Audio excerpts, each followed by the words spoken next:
নমস্কার বন্ধুরা, মিতার রান্নাঘরে আরও একটি রেসিপি নিয়ে চলে এসেছি। পনিরের রেসিপি করে দেখাবো আপনাদেরকে। আজকে নিয়েছি পনির, বড় সাইজের আলু কেটে নিয়েছি ডুমো ডুমো করে, কাজু বাদাম, কাঁচা লঙ্কা আর পোস্ত পেস্ট করে নেব। পনিরটা ছোট করে কেটে নেব, আদা সমস্তটা পেস্ট করে নেব। কড়াইটা চাপিয়ে গ্যাসটা অন করে দেব। কড়াইতে দিয়ে দেবো সাদা তেল, লবণ, হলুদ গুঁড়ো, কেটে রাখা বড় সাইজের আলুগুলি লাল করে ভেজে নেব।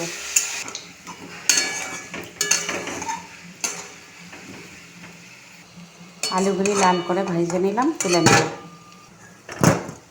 এই তেলেতেই ভেজে নেব কেটে রাখা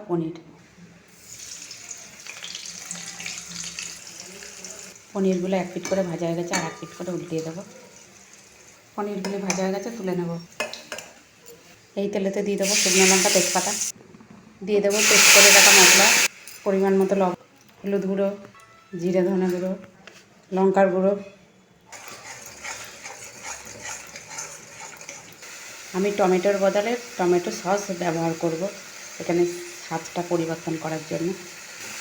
সমস্ত মশলা দিকে ভালো করে কষিয়ে নেব। আমি এখানে টমেটো সস ব্যবহার করলাম, তাই চিনি অ্যাড করব না। মশলা খুব ভালোভাবে কষানো হয়ে গেছে, তেল ছেড়ে আসছে।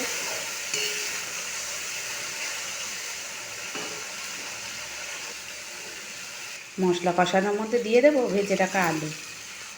মশলার সঙ্গে আলুগুলি নাড়াচাড়া করে নেব। খুব সুন্দর মশলা কষানো হয়ে গেছে।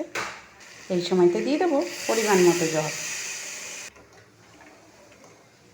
ভেজে রাখা পনির দিয়ে চাপা দিয়ে দেবো।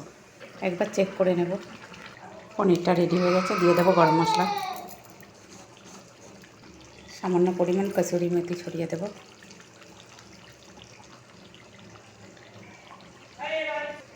এই পর্যায়ে নামিয়ে নেব।